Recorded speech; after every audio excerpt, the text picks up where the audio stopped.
Halo teman-teman, perkenalkan saya Novi Sri Oktami, mahasiswi Universitas Muhammadiyah Kuningan, program studi pendidikan guru sekolah dasar kelas 7C. Dibuatnya video ini untuk memenuhi salah satu tugas mata kuliah pendidikan sosial dan budaya, dosen pengampu Bapak Edi Rohedi SPD MPD. Pada kesempatan ini, saya akan menyampaikan pandangan kritis terkait isu lingkungan di kawasan Gunung Ciremai, Jawa Barat, yang saat ini sedang viral dan ramai diperbincangkan di media sosial. Gunung Ciremai merupakan gunung tertinggi di Jawa Barat dan telah ditetapkan sebagai Taman Nasional Gunung Ciremai TNGC. Kawasan ini memiliki fungsi penting sebagai kawasan konservasi sumber air serta penyangga kehidupan masyarakat sekitar. Namun, belakangan ini Gunung Ciremai menjadi sorotan publik akibat berbagai aktivitas yang merusak lingkungan, seperti illegal logging, tambang batu, jalur pendakian ilegal, sampah pendaki, hingga wisata alam tanpa izin. Yang pertama itu ada sudut pandang lingkungan. Dari sisi lingkungan, berbagai aktivitas ilegal di kawasan Gunung Ciremai terdampak langsung pada kerusakan ekosistem hutan. Penebangan liar dan tambang ilegal menyebabkan hilangnya tutup hutan, meningkatkan risiko banjir, longsor, dan kekeringan, serta mengancam habitat flora dan fauna.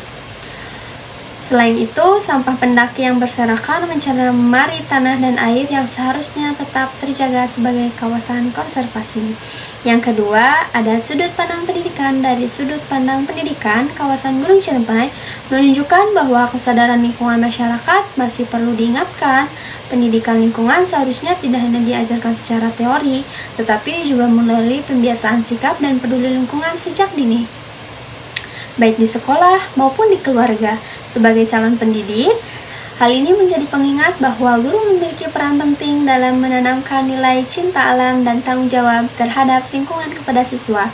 Yang ketiga, sudut pandang sosial. Secara sosial, aktivitas ilegal di kawasan Ciremai seringkali dipicu oleh faktor ekonomi dan lemahnya pengawasan. Memanfaatkan hutan secara tidak bertanggung jawab demi keuntungan jangka pendek, tanpa memikirkan dampak jangka panjang bagi masyarakat luas. Hal ini dapat menimbulkan konflik sosial serta menurunkan kualitas hidup masyarakat serta akibatnya kerusakan lingkungan. Yang keempat, ada sudut pandang budaya. Dari sisi budaya, Gunung Ciremai memiliki nilai kearifan lokal dan spiritual bagi masyarakat Kuningan dan sekitarnya. Namun, perilaku seperti merusak alam dan membuang sampah sembarangan tanpa izin, membuka wisata tanpa izin, menunjukkan lunturnya nilai budaya lokal yang menjunjung tinggi keseimbangan antara manusia dan alam.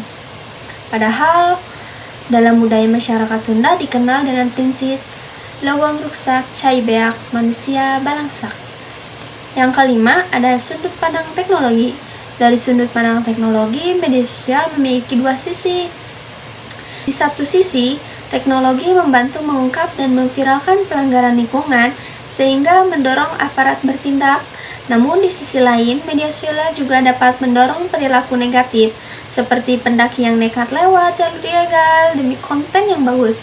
Oleh karena itu, teknologi seharusnya dimanfaatkan untuk edukasi pelaporan dan kampanye pelestarian lingkungan, bukan sekedar menjadi popularitas. Sekian dari saya sebagai penutup. Kasus lingkungan di Gunung Ciremai merupakan peringatan bersama bahwa pelestarian alam bukan hanya tanggung jawab pemerintah, tetapi juga masyarakat, pendaki, pelaku wisata, dan generasi muda lainnya. Dengan meningkatkan kesadaran lingkungan melalui pendidikan menjadi nilai budaya, memanfaatkan teknologi secara bijak, serta memperkuat pengawasan sosial, diharapkan Gunung Ciremai tetap lestari untuk generasi mendatang. Terima kasih, bye-bye.